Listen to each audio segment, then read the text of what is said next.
आशा पारेख 60 से 70 के दशक की सुपरस्टार रही हैं। इस खूबसूरत एक्ट्रेस की अदाओं का उस समय पूरा बॉलीवुड दीवाना हुआ करता था।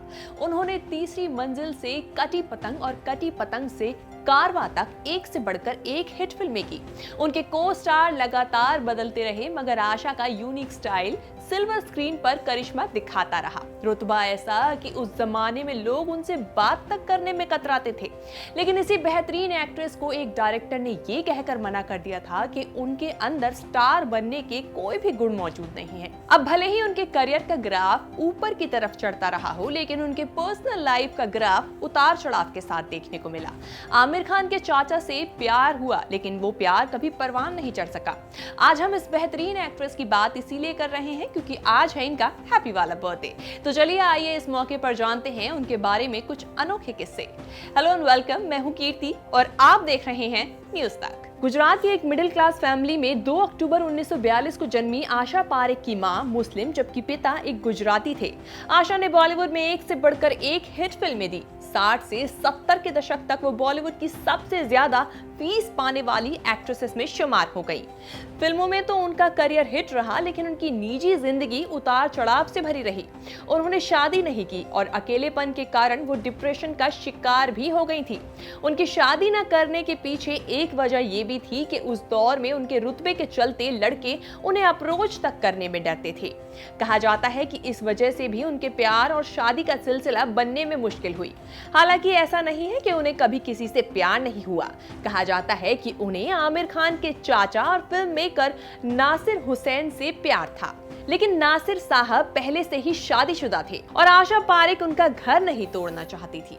नासिर हुसैन ने 1959 में फिल्म दिल दे के देखो डायरेक्ट की थी। इसमें आशा पारेख लीड रोल में थी। फिल्म में उनके अपोजिट शम्मी कपूर थे। उस समय आशा महज 17 साल की थी। 1971 में आई कारवां तक आशा पारेख नासिर साहब की सभी फिल्मों में लीड रोल में रहती थी। कहा जाता है कि साथ काम करते करते दोनों की दोस्ती प्यार में बदल गई, लेकिन नासिर हुसैन पहले से ही शादीशुदा थे और इसीलिए आशा पारेख ने अपने कदम पीछे हटा लिए और इसके बाद उन्होंने कभी शादी नहीं की। आशा पारेख की ऑटोबायोग्राफी द हिट गर्ल में भी अपनी लाइफ से जुड़ी उन्होंने कई बातें बताई हैं। इसमें उनके नासिर हुसैन के साथ बॉन्ड का भी जिक्र किया गया है। एक रिपोर्ट के मुताबिक उन्होंने एक इंटरव्यू में नासिर हुसैन को लेकर कहा था, मैंने आज तक सिर्फ नासिर साहब से ही प्यार किया है। ऑटोबायोग्राफी लिखना व्यर्थ होता अगर उसमें उनका जिक्र न हो जो मेरी जिंदगी में महत्व रखते हैं। बुक लॉन्च के दौरान एक इंटरव्यू में आशा ने कहा था, मैं कभी घर तोड़ने वाली नहीं थी। मेरे और नासिर साहब के परिवार के बीच कभी दूरियां नहीं थी। मेरे बुक लॉन्च पर नुसरत और इमरान को देखकर मैं खुश थी।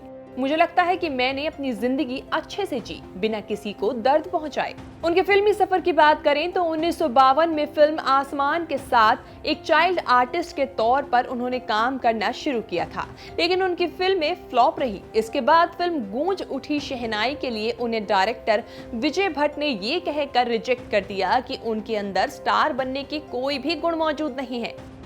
उस टीम में नासिर हुसैन भी थे। उन्हें विजय भट्ट की ये बात बिल्कुल पसंद नहीं आई और इस फिल्म से रिजेक्ट होने के 8 दिन के बाद ही नासिर ने आशा को अपनी फिल्म दिल दे के देखो के लिए फाइनल कर लिया था। ये फिल्म सुपर हिट हुई और आशा पारेख रातों रात स्टार बन गई। इस दौरान नासिर ने आशा को लगातार अपनी 6 फिल्मों में साइन किया। इनमें तीसरी मंजिल, बहारों के सपने, प्यार का मौसम, फिर वही दिल लाया हूं और जब प्यार किसी से होता है शामिल थी और ये सभी फिल्में हिट रही। आशा पारेख को अपने करियर में कई अवार्ड्स मिले। आशा पारेख और धर्मेंद्र की जोड़ी का फिल्मी पर्दे पर बेहतरीन जोड़ियों में से एक मानी जाती थी। आशा पारेख को 1970 में फिल्म फेयर अवार्ड से नवाजा गया, 2002 में लाइफ टाइम अचीवमेंट अवार्ड और इसके बाद साल 2006 में आशा पारेख को इंटरनेशनल इंडियन फिल्म अकेडमी से सम्मानित किया गया था। ऐसी बेहतरीन एक्ट्रेस को न्यूज़ तक की पूरी टीम की तरफ से जन्मदिन की बहुत बहुत शुभकामनाएं। आपको हमारी ये रिपोर्ट कैसी लगी नीचे कमेंट बॉक्स में जाके जरूर बताएं और साथ ही हमारे चैनल को सब्सक्राइब करना बिल्कुल ना भूलें।